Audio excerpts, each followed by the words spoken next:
और इधर एक बड़ी खबर आ रही है। एनआईए मुख्यालय में तहव्वुर राणा से चौथे दिन भी पूछताछ जारी है। इस पूछताछ में राणा ने दुबई के एक व्यक्ति का नाम लिया है। एनआईए को शक है दुबई वाले शख्स का दाऊद इब्राहिम से कनेक्शन है। मुंबई के अलावा कई और शहरों को भी दहलाने की साजिश थी। तो आज लगातार चौथा दिन, जब चौथे दिन भी ये पूछताछ जारी है। राणा की पूछताछ का आज चौथा दिन है और पूछताछ ही नहीं बल्कि राष्ट्रीय जांच एजेंसी के मुख्यालय की बाहर की सड़क पर भी निगाह रखने के लिए अलग अलग तरह की स्थिति नज़र आ रही है।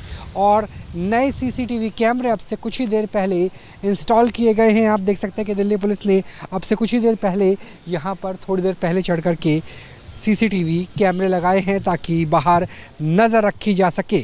चौथे दिन की सवाल जवाब में एक व्यक्ति का नाम सामने आया। हालांकि सुरक्षा एजेंसी एनआईए अभी तक उस व्यक्ति का नाम बोलने के लिए तैयार नहीं है, लेकिन सूत्रों की माने तो व्यक्ति दुबई से जुड़ा हुआ है।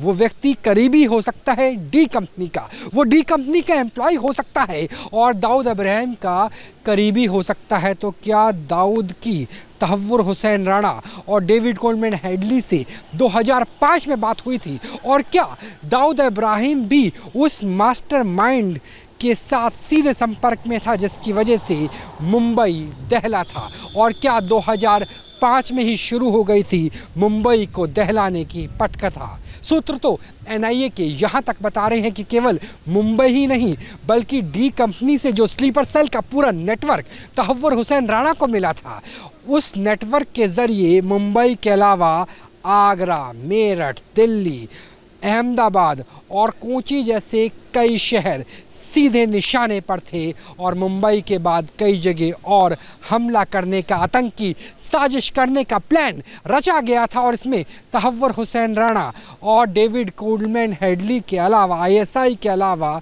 दाऊद इब्राहिम के भी सीधे संपर्क हो सकते हैं। कैमरा सहयोगी विकास राय के साथ राहुल डबास, न्यूज़ नेशन, दिल्ली। राणा ने दुबई के एक व्यक्ति का नाम लिया है। एनआईए को शक है दुबई वाले शख्स का दाऊद इब्राहिम से कनेक्शन है। मुंबई के अलावा कई और शहरों को भी दहलाने की साजिश थी। तो आज लगातार चौथा दिन, जब चौथे दिन भी ये पूछताछ जारी है। राणा की पूछताछ का आज चौथा दिन है और पूछताछ ही नहीं बल्कि राष्ट्रीय जांच एजेंसी के मुख्यालय की बाहर की सड़क पर भी निगाह रखने के लिए अलग अलग तरह की स्थिति नज़र आ रही है। और नए सीसीटीवी कैमरे अब से कुछ ही देर पहले इंस्टॉल किए गए हैं। आप देख सकते हैं कि दिल्ली पुलिस ने अब से कुछ ही देर पहले यहाँ पर थोड़ी देर पहले चढ़ कर के सीसीटीवी कैमरे लगाए हैं ताकि बाहर नज़र रखी जा सके। चौथे दिन की सवाल जवाब में एक व्यक्ति का नाम सामने आया। हालांकि सुरक्षा एजेंसी एनआईए अभी तक उस व्यक्ति का नाम बोलने के लिए तैयार नहीं है, लेकिन सूत्रों की माने तो व्यक्ति दुबई से जुड़ा हुआ है।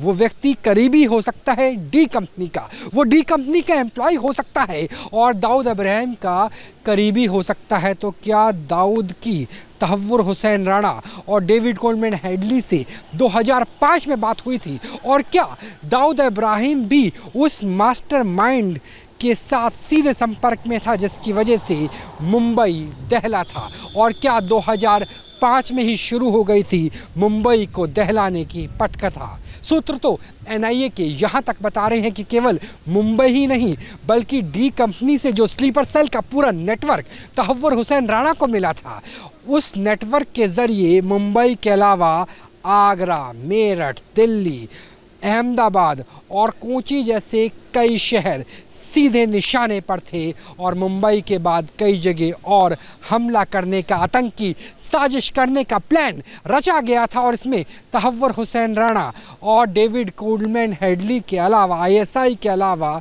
दाऊद इब्राहिम के भी सीधे संपर्क हो सकते हैं। कैमरा सहयोगी विकास राय के साथ Rahul Dabas, news nation, Delhi. News nation अब व्हाट्सएप पर खबरों की ताजा अपडेट के लिए न्यूज़ नेशन के इस क्यूआर कोड को स्कैन करें।